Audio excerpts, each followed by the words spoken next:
There are 5 rostering mistakes that show up in almost every dental practice I've looked at. Most of them are costing thousands of dollars a year, and the practice owner has no idea. I'm going to go through each one, show you the maths, and give you 3 things you can check on your own roster this week. Let's get into it. If you employ dental assistants in Australia, their pay is governed by the Health Professionals and Support Services Industry Award, MA 000027. It covers classifications, ordinary hours, overtime, penalty rates, and a lot of other things that directly affect what you pay. The full document is over 80 pages. Nobody reads the whole thing. And that's where the mistakes come from. Not malice, just not knowing what's actually in there. So let's go through the 5 most common ones. Mistake number 1. Wrong classification levels. Under the award, dental assistants are classified into levels. Level 1 is someone under direct supervision doing basic support work. Level 2 is a qualified dental assistant. They hold a certificate 3 or higher and work with more autonomy. Level 3 is a senior DA or someone with additional qualifications doing more complex work. The classification isn't based on how long someone's been at your practice. It's based on their qualifications and what duties they're actually performing. Here's why this matters. A $2 per hour difference across a 38-hour week is $76 per week. Across a year, that's just under $4,000 per employee. If you've got 3 staff on the wrong level, you're looking at $8,000 to $12,000 a year.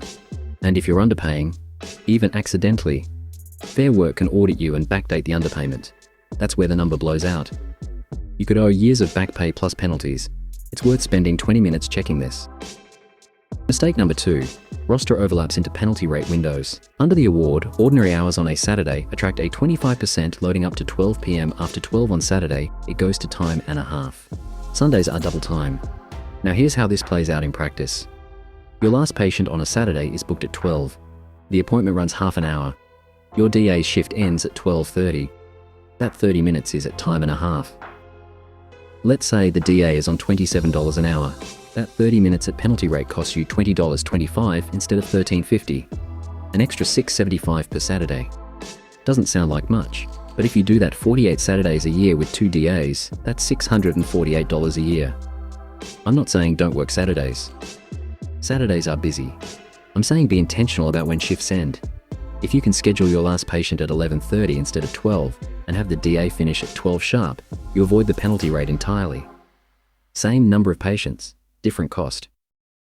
Mistake number 3. Triggering unnecessary overtime.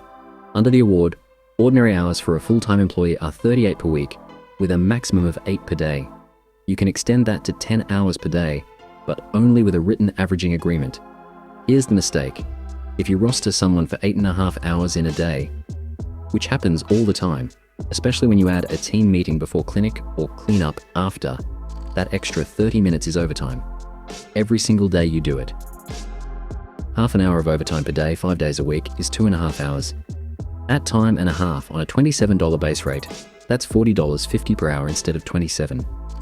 So 2.5 hours of overtime per week costs you an extra $33.75 compared to ordinary time. Over 48 working weeks, that's $1,620 per employee. If you've got 2 or 3 staff regularly doing 8.5-hour days without a written agreement, you're looking at $3,000 to $5,000 a year in overtime that you probably didn't even realize was overtime. The fix is straightforward. Either keep shifts to 8 hours or put a written averaging agreement in place. Mistake number 4. Overstaffing relative to patient load. This one isn't about the award. It's about efficiency. Most practices roster on a fixed weekly pattern. Monday to Friday, same staff, same hours, same setup. The roster doesn't change week to week, but your patient bookings do. If you've got 2 dental assistants rostered on a Tuesday, and your books show 1 dentist with 4 hours of patients, your labor cost for that day doesn't match your revenue. You've got a full-time DA sitting around for half the day. 1 DA rostered unnecessarily for a half day once a week at $27 per hour for 4 hours. That's $108 per week. Over a year, $5,184. That's real money for most practices. Some practices solve this with split shifts or staggered starts. Others use a mix of full-time and part-time staff so the roster can flex. The point is, your roster should reflect your actual patient load, not a pattern you set up 3 years ago and never revisited. Mistake number 5. No tracking of actual hours versus rostered hours. This is the quiet one. Paper timesheets and the honor system. Someone's rostered to start at 8. They arrive at 7:50, sign in, and start setting up. Someone else is rostered to finish at 5, but they stay until 5:15 cleaning up. Nobody's doing anything wrong, they're doing their job. But that time adds up and often nobody's tracking it accurately. Say you've got 3 staff each clocking an extra 15 minutes per day on average. That's 45 minutes per day across the team. Over 5 days, 3.75 hours. Over 48 weeks, 180 hours. At $27 per hour, that's $4,860 a year in time that wasn't on the roster. A digital time clock fixes this. Not to police people, to have accurate data. You can't manage what you can't measure. So let's add this up with conservative numbers. Classification errors across 2 to 3 staff, $8,000. Penalty rate overlap on Saturdays, $3,000. Overtime triggers from 8.5-hour days, $4,000. Untracked time from 15 minutes of drift per day, $2,000. I've left overstaffing out of the total because it varies too much practice to practice. But even without it, $17,000 a year. In a practice doing $800,000 in revenue, that's just over 2% of your top line going to rostering errors. What I'd do if I were watching this: 1. Pull up the award classification definitions. They're on the Fair Work website, and check that each of your staff is on the right level. It takes 20 minutes. Look at their qualifications and their actual duties, not how long they've been with you. 2. Look at your Saturday roster. When do shifts actually end? If anyone's finishing after 12 p.m, check whether that's intentional or just how it's always been. 3.